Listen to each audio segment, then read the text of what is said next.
നമസ്കാരം. ഇന്ന് നമ്മൾ ഡിസ്കസ് ചെയ്യാൻ പോകുന്നത് ഇലക്ട്രോ എൻസെഫലോഗ്രാമിനെ കുറിച്ചാണ്. So electroencephalogram is also called as EEG. So electroencephalogram is the recorded representation of bioelectric potentials generated by neuronal activity of the brain. അതായത് നമ്മുടെ ന്യൂറോൺസിൻ്റെ ബയോഇലക്ട്രിക് പൊട്ടൻഷ്യൽസ് റെക്കോർഡ് ചെയ്യുന്നതാണ് ഇലക്ട്രോ എൻസെഫലോഗ്രാം എന്ന് പറയുന്നത്. So electroencephalogram is the recorded representation of neuronal activity of the brain. ബ്രെയിനിൻ്റെ neuronal ആക്ടിവിറ്റിയുടെ ബയോ പൊട്ടൻഷ്യൽസിൻ്റെ റെപ്രസെൻറ്റേഷൻ ആണ് നമ്മുടെ ഇലക്ട്രോ എൻസെഫലോഗ്രാം എന്ന് പറയുന്നത്. EEG has a very complex pattern which is much more difficult to recognize than the ECG. നമുക്കറിയാം ECG wave form എന്ന് പറഞ്ഞാൽ നമുക്കൊരു ഡെഫിനിറ്റ് പാറ്റേൺ ഉണ്ട്, ഒരു PQRST പാറ്റേൺ നമുക്ക് അറിയാം. But in the case of EEG it is having a very complex pattern. EEGയുടെ കേസിൽ it is having a very complex pattern and it is little more difficult to recognize than the ECG. ECGനേക്കാളും difficult ആണ് അത് recognise ചെയ്ത് എടുക്കാൻ വേണ്ടി. And EEG potential measured at the surface of the scalp. അതായത് നമ്മുടെ തലയുടെ സ്കാൽപ്പിൽ ഇലക്ട്രോഡ്സ് പ്ലേസ് ചെയ്തിട്ടാണ് EEG പൊട്ടൻഷ്യൽ മെഷർ ചെയ്യുന്നത്. The frequency of EEG is affected by mental activity of a person. അതായത് EEGയുടെ frequency is affected by mental activity of a person. ഒരു പേഴ്സണിൻ്റെ മെൻ്റൽ ആക്ടിവിറ്റിക്ക് അനുസരിച്ചിട്ട് EEGയുടെ പാറ്റേൺ മാറാം. So in this diagram you can see the electroencephalogram for different mental activity. അതായത് ഒരു പേഴ്സൺ അവൈക്കാണ്, അവൈക്കുമാണ്, അതുപോലെ എന്തെങ്കിലുമൊക്കെ ചിന്തിച്ചിരിക്കുന്ന സമയത്ത് കിട്ടുന്ന പാറ്റേൺ ആണിത്. ഓക്കെ, അപ്പോൾ ഇതിൽ നിങ്ങൾക്ക് കാണാം ഇവിടെ ഫ്രീക്വൻസി വളരെ കൂടുതലാണ്. Frequency is more here and when a person is awake and resting, അതായത് ഒരു പേഴ്സൺ എഴുന്നേറ്റിരിക്കുകയാണ്, അതുപോലെ ഇൻ റെസ്റ്റിംഗ് കണ്ടീഷൻ്റെ ആളുണ്ടെങ്കിൽ നിങ്ങൾക്ക് കാണാം ഇവിടെ ആംപ്ലിറ്റ്യൂഡ് കുറച്ച് കൂടിയിട്ടുണ്ട് when compared to when the person is awake and is having some mental activity. Okay, but here you can see the frequency കുറഞ്ഞു, frequency ഇവിടെ കുറഞ്ഞിട്ടുണ്ട്. അതുപോലെ ഉറങ്ങുന്ന സമയത്ത് എഗെയിൻ നിങ്ങൾക്ക് കാണാം അതിൻ്റെ ഫ്രീക്വൻസി കുറഞ്ഞു, ബട്ട് ദ ആംപ്ലിറ്റ്യൂഡ്, അതായത് നമുക്ക് കിട്ടുന്ന ഇലക്ട്രോ എൻസെഫലോഗ്രാം പ്ലോട്ടിൻ്റെ ആംപ്ലിറ്റ്യൂഡ് ഇവിടെ കൂടിയുണ്ട്. ഡീപ്പ് സ്ലീപ്പ് ആവുന്ന സമയത്ത് നിങ്ങൾക്ക് കാണാം വീണ്ടും ഫ്രീക്വൻസി കുറഞ്ഞിരിക്കുകയാണ്, അതുപോലെ ആംപ്ലിറ്റ്യൂഡ്, നമ്മുടെ ഇലക്ട്രോ എൻസെഫലോഗ്രാമിൻ്റെ പ്ലോട്ടിൻ്റെ ആംപ്ലിറ്റ്യൂഡ് ഇവിടെ കുറച്ചുകൂടി കൂടിയതായിട്ട് നിങ്ങൾക്ക് കാണാം. So an alert wide awake person usually displays an unsynchronized high frequency EEG. അതായത് എഴുന്നേറ്റിരിക്കുന്ന ഒരു മെൻ്റൽ ആക്ടിവിറ്റിയിൽ ഏർപ്പെട്ടിരിക്കുന്ന ഒരു മനുഷ്യന് he will be having a unsynchronized high frequency EEG. ഒരു സിങ്ക്രണൈസ്ഡ് രീതിയിലല്ലാത്ത, കാരണം ചിന്തകൾ ഇങ്ങനെ മാറിക്കൊണ്ടിരിക്കും, അതിനനുസരിച്ചിട്ട് അതിൻ്റെ ഫ്രീക്വൻസി വേരി ചെയ്തുകൊണ്ടേ ഇരിക്കും. Then a drowsy person produces a large amount of rhythmic activity in the range of 8 to 13 Hz.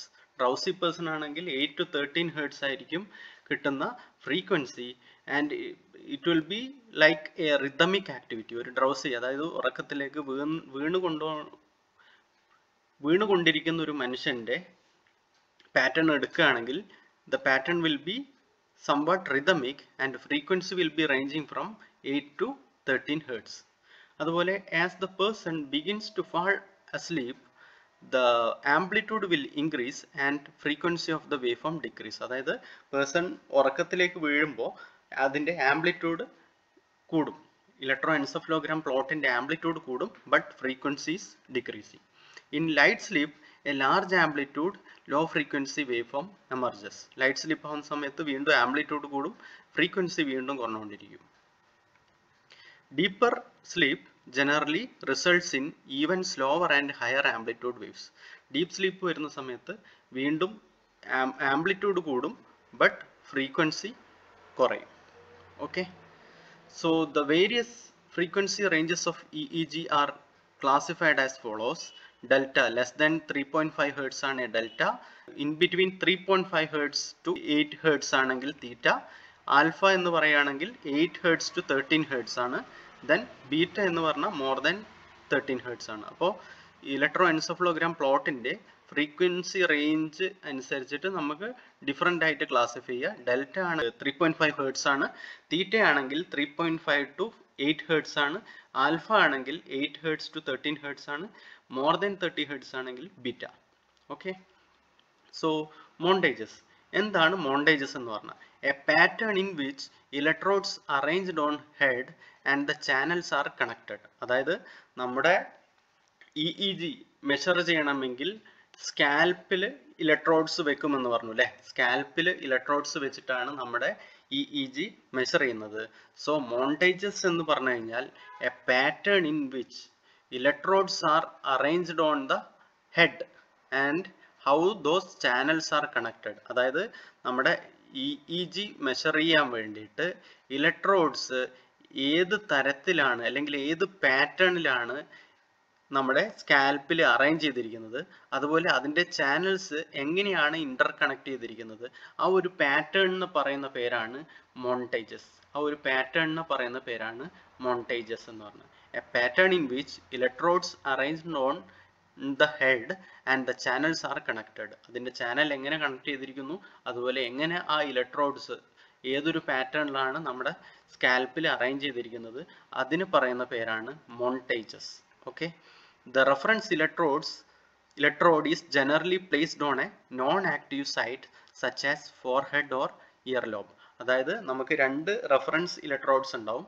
ആ രണ്ട് reference electrodes normally we will be placing in a non active site. Non active സൈറ്റിലായിരിക്കും normally place ചെയ്യുക, such as forehead അല്ലെങ്കിൽ earlobe. ഇയർലോബിന് അടുത്തായിട്ടോ ഫോർഹെഡിന് അടുത്തായിട്ടോ ആയിരിക്കും റെഫറൻസ് ഇലക്ട്രോഡ്സ് പ്ലേസ് ചെയ്യുക. Then EEG electrodes are arranged on the scalp according to a standard known as 10/20 system. ഒരു 10/20 സിസ്റ്റം എന്നുള്ള നിലയിലാണ് EEG പാറ്റേൺ. അതൊരു സ്റ്റാൻഡേർഡ് പാറ്റേൺ ആണ്. ആ ഒരു 10/20 സിസ്റ്റം എന്നുള്ള രീതിയിലാണ് EEG ഇലക്ട്രോഡ്സ് നമ്മുടെ സ്കാൽപ്പിൽ arrange ചെയ്തിട്ടുണ്ടാവുക. There are 21 electrode locations in the 10/20 system. അതായത് 21 ഇലക്ട്രോഡ്സ് ഉണ്ടാവും ഈ 10/20 സിസ്റ്റത്തിൽ. Okay, then the system involves the placement of electrodes at distance of 10% and 20% of distance between nascent and inion. അപ്പോൾ നിങ്ങൾക്ക് ഈ ഫിഗറിൽ കാണാം നാസിയൻ. നാസിയൻ എന്ന് പറഞ്ഞാൽ നമ്മുടെ ഈ മൂക്കിന്റെ പാലത്തിന്റെ ആ ഭാഗത്തുള്ള ഒരു പാർട്ടാണ് നാസിയൻ എന്ന് പറയുന്നത്. അതുപോലെ തലയുടെ ബാക്ക് സൈഡിലുള്ള ഒരു പാർട്ടാണ് ഇനിയൻ. അപ്പോൾ ഈ നാസിയനും ഇനിയനും 10% അല്ലെങ്കിൽ 20% ഡിസ്റ്റൻസ് ബിറ്റ്വീൻ ഈച്ച് ഇലക്ട്രോഡ്സ് എന്നുള്ള രീതിയിലാണ് നമ്മൾ ഈ 10/20 സിസ്റ്റത്തിൽ ഇലക്ട്രോഡ്സ് പ്ലേസ് ചെയ്യുക. അതായത് നിങ്ങൾക്ക് കാണാം നാസിനിൽ നിന്ന് ഇവിടെ ഒരു 10% ഡിസ്റ്റൻസ്, ഇവിടെ നിന്ന് ഇവിടത്തേക്ക് 20% ഡിസ്റ്റൻസ്, ഇവിടെ നിന്ന് ഇവിടത്തേക്ക് 20% ഡിസ്റ്റൻസ്. അങ്ങനെയായിരിക്കും നമ്മൾ ഇലക്ട്രോഡ്സ് അറേഞ്ച് ചെയ്യുക. So this system involves placement of electrodes at distance of 10% and 20% of distance between nasion and inion. ഇപ്പം നാസിൻ തൊട്ട് ഇനിയൻ വരെ ഓരോ ഇലക്ട്രോഡ്സ് തമ്മിലുള്ള distance it will be either 10% അല്ലെങ്കിൽ 20% ആയിരിക്കും. ഓക്കെ, അങ്ങനെ നമ്മൾ ഈ 21 ഇലക്ട്രോഡ്സ് ഇവിടെ പ്ലേസ് ചെയ്യും. ഈ ഒരു സിസ്റ്റത്തിന് പറയുന്ന ഈ ഒരു ഇലക്ട്രോഡ് സിസ്റ്റത്തിന് പറയുന്ന പേരാണ് 10/20 സിസ്റ്റം എന്ന് പറയുന്നത്. Okay, so electrodes are identified according to their position on the head. ഈ ഹെഡിൽ എവിടെയാണ് ഇത് പ്ലേസ് ചെയ്യുന്നത് അതിനനുസരിച്ചിട്ടാണ് നമ്മുടെ ഇലക്ട്രോഡ്സിനെ നെയിം ചെയ്യുന്നത്. FP എന്ന് പറഞ്ഞാൽ ഫ്രണ്ടൽ പോളാർ ഇലക്ട്രോഡ്സ്. അതായത് ഇവിടെ നിങ്ങൾക്ക് കാണാം FP എന്ന് ഡിനോട്ട് ചെയ്യുന്നത് ഫ്രണ്ടൽ പോളാർ ഇലക്ട്രോഡ്സ് ആണ്. FP1 FP2 നിങ്ങൾക്ക് ഇവിടെ കാണാം. Those are frontal polar electrodes. Then F എന്ന് പറഞ്ഞാൽ ഫ്രണ്ടൽ ഇലക്ട്രോഡ്സ് ആണ്. ഇവിടെ കാണാം F3 F4 അതൊക്കെ ഫ്രണ്ടൽ ഇലക്ട്രോഡ്സ് ആണ്. F7 F8 ഇതൊക്കെ ഫ്രണ്ടൽ ഇലക്ട്രോഡ്സ് ആണ്. Then C denotes central. C എന്ന് പറഞ്ഞാൽ സെൻട്രൽ. C3 CZ C4 ഒക്കെ നിങ്ങൾക്ക് കാണാം. Those are central electrodes. Then P4 parietal electrodes. അതായത് P3 P4 ഒക്കെ നിങ്ങൾക്ക് കാണാം. സോ ഇത് പെറൈറ്റൽ ഇലക്ട്രോഡ്സ് ആണ്. Then T for temporal electrodes. T5, T6 ഇതൊക്കെ temporal electrodes ആണ്. അതുപോലെ T3, T4. Okay. Then O for occipital electrodes. O for occipital. O1, O2 നിങ്ങൾക്ക് കാണാം. These are occipital electrodes. അതായത് നമുക്ക് അറിയാം നമ്മുടെ ബ്രെയിനിൽ 4 പാർട്ടായിട്ട്, സെറിബ്രം എന്ന് പറയുന്നത് 4 പാർട്ടായിട്ട് നമുക്ക് ഡിവൈഡ് ചെയ്യാം, 4 ലോബ്സ് ആയിട്ട്. ഫ്രണ്ടല്, അതുപോലെ പെറൈറ്റല്, ടെമ്പറൽ, ഓസിപ്പിറ്റൽ. അതാണ് ഇവിടെ സൂചിപ്പിക്കുന്നത്. എഫ് ഫ്രണ്ടൽ ലോബിന്റെ ആ ഭാഗത്തിലായിട്ട് വരും, പി എന്ന് പറഞ്ഞ പെറൈറ്റൽ ലോബിന്റെ ഭാഗത്തായിട്ട് വരും, ടി എന്ന് പറഞ്ഞ ടെമ്പറൽ ലോബിന്റെ ഭാഗത്തായിട്ട് വരും, ഒ എന്ന് പറഞ്ഞ ഒസിപ്പിറ്റൽ ലോബിന്റെ ഭാഗത്തായിട്ട് വരും. Okay. Then Z denotes midline electrodes. നിങ്ങൾക്ക് കാണാം ഇവിടെ CZ എന്ന് പറഞ്ഞിട്ടുള്ള ഒരു electrodes, that is midline electrode. CZ എന്ന് പറയുന്നത് ഒരു midline electrode ആണ്. ഇനി അതുപോലെ A1 A2 നിങ്ങൾക്ക് കാണാം. ഇതാണ് നമ്മുടെ reference electrodes A1 and A2. അത് നമ്മൾ പറഞ്ഞു ഐദർ ഫോർഹെഡ് അല്ലെങ്കിൽ ഇയർ ലോബ്സിലായിരിക്കും പ്ലേസ് ചെയ്യാന്നുള്ളത്. ഓക്കെ, നോൺ ആക്റ്റീവ് സൈഡിൽ. അപ്പോൾ ഇവിടെ നമ്മൾ പ്ലേസ് ചെയ്തിരിക്കുന്നത് നിയർ ബൈ ഇയർ ലോബ്സ് ആണ്. അപ്പോൾ അതാണ് ഈ A1 ഉം A2 എന്ന് പറയുന്നത്. Then odd numbers refers to electrodes on left side. നിങ്ങൾക്ക് കാണാം ലെഫ്റ്റ് സൈഡിലുള്ള ഇലക്ട്രോഡ്സ് ഒക്കെ ഓഡ് നമ്പർ വെച്ചിട്ടാണ് ഡിനോട്ട് ചെയ്തിരിക്കുന്നത്. FP1, F3, C3, P3, O1. Okay, ഒക്കെ ഓഡ് നമ്പർ വെച്ചിട്ടാണ് ഡിനോട്ട് ചെയ്തിരിക്കുന്നത്. അതേ അവസരത്തിൽ റൈറ്റ് സൈഡിലുള്ള എല്ലാ ഇലക്ട്രോഡ്സും റെപ്രസെന്റ് വിത്ത് ഈവൻ നമ്പേഴ്സ്. റൈറ്റ് സൈഡിലുള്ള എല്ലാ ഇലക്ട്രോഡ്സും റെപ്രസെന്റഡ് വിത്ത് ഈവൻ നമ്പേഴ്സ്. നിങ്ങൾക്ക് കാണാം FP2, F4, C4, P4, O2 ഒക്കെ ഈവൻ നമ്പേഴ്സ് വെച്ചിട്ടാണ് റൈറ്റ് സൈഡിലുള്ള ഇലക്ട്രോഡ്സ് ഒക്കെ ഡിനോട്ട് ചെയ്തിരുന്നത്. സോ ഇങ്ങനെയാണ് ഡിഫറെൻറ്റ് 21 ഇലക്ട്രോഡ്സ് നമ്മുടെ സ്കാൽപ്പിൽ പ്ലേസ് ചെയ്തിട്ടുള്ളത്. ഈ ഒരു സിസ്റ്റത്തിനെയാണ് നമ്മൾ 10/20 സിസ്റ്റം എന്ന് പറയുന്നത്. Okay, so this is how electrodes are placed for measurement of encephalogram in the scalp of the head. So electroencephalograph, അതായത് ഇലക്ട്രോ എൻസെഫലോഗ്രാം എന്ന് പറഞ്ഞു കഴിഞ്ഞാൽ എന്താണ്? നമ്മുടെ ന്യൂറൽ ആക്ടിവിറ്റി പ്ലോട്ട് ചെയ്യുന്നതാണ് ഇലക്ട്രോ എൻസെഫലോഗ്രാം. അത് ഇലക്ട്രോ എൻസെഫലോഗ്രാം പ്ലോട്ട് ചെയ്യാൻ ഉപയോഗിക്കുന്ന അപ്പാരറ്റസിനെ നമ്മൾ പറയുന്നതാണ് ഇലക്ട്രോ എൻസെഫലോഗ്രാഫ്.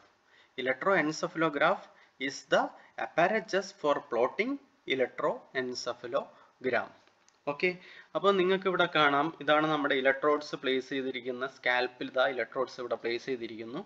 ഓക്കെ, സോ അത് സെലക്ട് ചെയ്യാൻ വേണ്ടിയിട്ട് ഒരു ഇലക്ട്രോഡ് മോണ്ടേജ് സെലക്ടർ ഉണ്ട്. ഓക്കെ, കാലിബ്രേറ്റ് ചെയ്യുന്നുണ്ട് ഇവിടെ. ഓക്കെ, ദെൻ ആംപ്ലിഫയർ സർക്യൂട്ട് ഉണ്ട്, അതിനോട് അനുബന്ധിച്ചിട്ട് ഫിൽട്ടർ സർക്യൂട്ടും സെൻസിറ്റിവിറ്റി സർക്യൂട്ടും ഉണ്ട്. Then that is connected to a writer circuit. അവിടെ ഒരു ചാർട്ട് ഡ്രൈവ് ഉണ്ട്. ചാർട്ട് ഡ്രൈവിൽ ആണ് നമ്മൾ ചാർട്ട് ഡ്രൈവിൽ അത് കറക്കിയിട്ടായിരിക്കും നമ്മൾ പ്ലോട്ട് ചെയ്യുക. പിന്നെ ഒരു ഇങ്ക് റൈറ്റിംഗ് ഓസിലോഗ്രാഫ് ഇവിടെ കാണാം. അതുപോലെ ഇവിടെ analog to digital converter, oscilloscope ഉണ്ട്. ഓസിലോസ്കോപ്പ് സ്റ്റോർ ചെയ്യാൻ വേണ്ടിയിട്ട് കമ്പ്യൂട്ടറിൽ കണക്ട് ചെയ്യണമെങ്കിൽ കമ്പ്യൂട്ടർ കണക്ട് ചെയ്യും. So this is the basic block diagram of a electroencephalograph. Okay, so അതിലുള്ള കോമ്പണൻസ് ഓരോന്നും നമുക്ക് ഡിസ്കസ് ചെയ്യാം. First one is electrode montage selector. The montage selector is the large panel containing switches that allow the user to select the electrode pair. ഏത് electrode pair, അതായത് നമ്മുടെ montage ഉണ്ടല്ലോ, നമ്മൾ electrode pattern arrange ചെയ്തിരിക്കുന്നത്. ആ electrode pattern arrange ചെയ്തിരിക്കുന്നതിൽ ഏത് electrode, ഏത് pair of electrode select ചെയ്യണമെന്ന് തീരുമാനിക്കുന്നതാണ് ഈ electrode montage selector. Each channel is created in the form of input from one electrode minus the input from a second electrodes. അതായത് channel create ചെയ്തിരിക്കുന്നത് ഒരു electrode എന്നുള്ള input minus second electrode എന്നുള്ള input. അങ്ങനെയാണ് നമ്മുടെ അവിടെ ചാനൽ ക്രിയേറ്റ് ചെയ്തിരിക്കുന്നത്. Then second circuit is pre amplifier circuit. Pre amplifier സർക്യൂട്ടിന്റെ കേസിൽ every channel has an individual multi stage AC coupled very sensitive amplifier with differential input and adjustable gain in a wide range. അതായത് ഇവിടെ കുറേ channels ഉണ്ടെന്ന് പറഞ്ഞു അല്ലേ. ഈ ഓരോ എല്ലാ ചാനൽസിനും ഇറ്റ് വിൽ ബി ഹാവിങ് ഒരു ഇൻഡിവിജ്വൽ ആയിട്ടുള്ള ആംപ്ലിഫയർ ഉണ്ടാവും. Okay, multi stage AC coupled sensitive amplifier.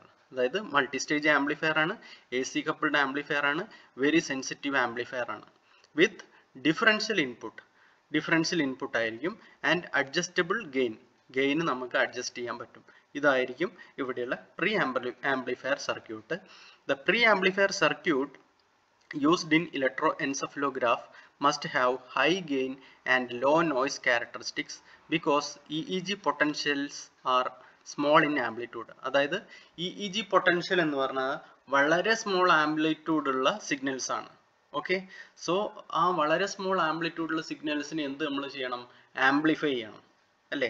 അപ്പോൾ ആംപ്ലിഫൈ ചെയ്യണമെങ്കിൽ അവിടെ യൂസ് ചെയ്യുന്ന ആംപ്ലിഫയറിന് ഹൈ ഗെയിൻ ആയിരിക്കണം. കാരണം ഗെയിൻ എന്ന് പറഞ്ഞു കഴിഞ്ഞാൽ ഔട്ട്പുട്ട് ബൈ ഇൻപുട്ട് ആയിരിക്കും ആണ്. സോ ഇൻപുട്ട് കുറവാണെങ്കിൽ ഔട്ട്പുട്ട് കൂടണമെങ്കിൽ ഗെയിൻ എന്തായിരിക്കണം? ഗെയിൻ വളരെ കൂടുതലായിരിക്കണം. Okay, so pre amplifier circuit in electroencephalograph must have high gain and low noise characteristics. Low noise characteristics എന്ന് പറഞ്ഞാൽ നമുക്ക് ഇൻപുട്ട് സൈഡിൽ എന്തായിരിക്കണം? ഹൈ CMRR ആയിരിക്കണം, high common mode rejection ratio ആയിരിക്കണം. അതുപോലെ ഇൻപുട്ട് സൈഡിൽ നമ്മുടെ സിഗ്നലിനോടൊപ്പം വരുന്ന നോയ്സ് കോമ്പണൻസ് ഒക്കെ നമുക്ക് റിമൂവ് ചെയ്യാൻ പറ്റണം. Okay, in addition the amplifier must have very high common mode rejection ratio to minimize stray interference signals from power lines and other electrical equipments. Other electrical equipments അല്ലെങ്കിൽ power lines എന്നുള്ള noise ഒക്കെ reject ചെയ്യാൻ വേണ്ടിയിട്ട് it should be having a very high common mode rejection ratio, അതായത് high CMRR ആയിരിക്കണം എന്നുള്ള. Then amplifier must be free from drift so as to prevent the slow movement of the recording pen from its center position as a result of changes in temperature. അതായത് നമ്മുടെ ഈ amplifier temperature dependent ആയിരിക്കരുത്. അതായത് temperature dependent ആയി കഴിഞ്ഞാൽ നമ്മുടെ writing പെന്നിൻ്റെ ഒക്കെ slow മൂവ്മെൻറ്റ്സിനൊക്കെ കാരണമായേക്കാം. സോ ഇവിടെയുള്ള ആംപ്ലിഫയർ എന്ന് പറയുന്നത് ടെമ്പറേച്ചറിന് ഇൻഡിപെൻഡൻ്റ് ആയിരിക്കണം ഉണ്ടാവേണ്ടത്. Okay, then next component is sensitivity control. This system adjusts the sensitivity of the recording pen. Recording pen ന്റെ sensitivity adjust ചെയ്യുന്നതാണ് sensitivity control എന്ന് പറയുന്ന component. An EEG machine has two types of gain control. One is continuously variable and is used to equalize the sensitivities of all channel. അതായത് ഒന്ന് continuously variable ആയിട്ടുള്ള ഒരു sensitivity control ആണ്. അതെന്താ ചെയ്യാന്ന് പറഞ്ഞാൽ എല്ലാ ചാനലിനെയും ഒരുമിച്ച് എടുത്തിട്ട് അതിനൊരു ഇക്വലൈസ് ചെയ്യുന്ന രീതിയിൽ, എല്ലാ ചാനലിനെയും അതിൻ്റെ സെൻസിറ്റിവിറ്റി ഇക്വലൈസ് ചെയ്യുന്ന രീതിയിൽ കൊടുക്കുന്നത്, സെൻസിറ്റിവിറ്റി കൺട്രോൾ ചെയ്യുന്നതാണ് one type. So in the second type the other control operates in steps and is mean to increase or reduce the sensitivity of a channel by a known amount. ഒരു known എമൗണ്ടിൽ നമ്മൾ ഇൻഡിവിജ്വലായിട്ട് ഓരോ ചാനൽസിനും sensitivity provide ചെയ്യുക. അതാണ് second method. Then next component is filter. The noises are generally removed by using filter. അതായത് ഇവിടെ low pass filter, notch filter, high pass filter ഒക്കെ യൂസ് ചെയ്തിട്ടുണ്ട്. ഓക്കെ, സോ ഫിൽട്ടർ തന്നെയാണ് യൂസ് ചെയ്യുന്നത് for removing the unwanted noise. Then next component is writing part. The writing part of EEG machine is usually of a ink type direct writing recorder. Ink type direct writing recorder ആണ് ഇവിടെ use ചെയ്യുക. Pen motors used in EEG machines have frequency response of 90 Hz. About 90 Hz frequency response ആണ് ഇവിടെയുള്ള pen Motors ഒക്കെ തരുന്നത്. Then the inkjet recording system gives a response up to 1000 Hz. അതായത് നമ്മൾ പറഞ്ഞല്ലോ ഇങ്ക്ജെറ്റ് റൈറ്റിംഗ് റെക്കോർഡർ ആണ്. ആ writing recorder will be giving a response up to 1000 Hz. Is useful for some special application. ഇത്രയും frequency response നമുക്ക് തരുന്നതുകൊണ്ട് പല ആപ്ലിക്കേഷൻസിലും ഇത് യൂസ് ചെയ്യാൻ പറ്റും. Then paper drive. This is provided by a synchronous motor. Paper ഡ്രൈവിൽ സിങ്ക്രണസ് മോട്ടർ ഉണ്ടാവും with different speeds of 15, 30, 60 mm/s are essential. അതായത് അതിനെ കൺട്രോൾ ഈ സിങ്ക്രണസ് മോട്ടോറിനെ കൺട്രോൾ ചെയ്യുന്നതിനനുസരിച്ച് നമുക്ക് ഡിഫറെൻറ്റ് സ്പീഡിൽ അത് കൊണ്ടുവരാൻ പറ്റും. 15, 30, 60 mm/s ഇങ്ങനെ ഡിഫറെൻറ്റ് സ്പീഡിൽ നമുക്ക് അതിനെ മൂവ് ചെയ്യാൻ പറ്റും, അല്ലെങ്കിൽ റൊട്ടേറ്റ് ചെയ്യാൻ പറ്റും. A time scale is usually registered on the record by marker pens. Marker pen ഉപയോഗിച്ചിട്ടാണ് നോർമലി ടൈം സ്കെയിൽ ഒക്കെ റെക്കോർഡ് ചെയ്യുന്നത്. So this is all about electroencephalogram. Thank you.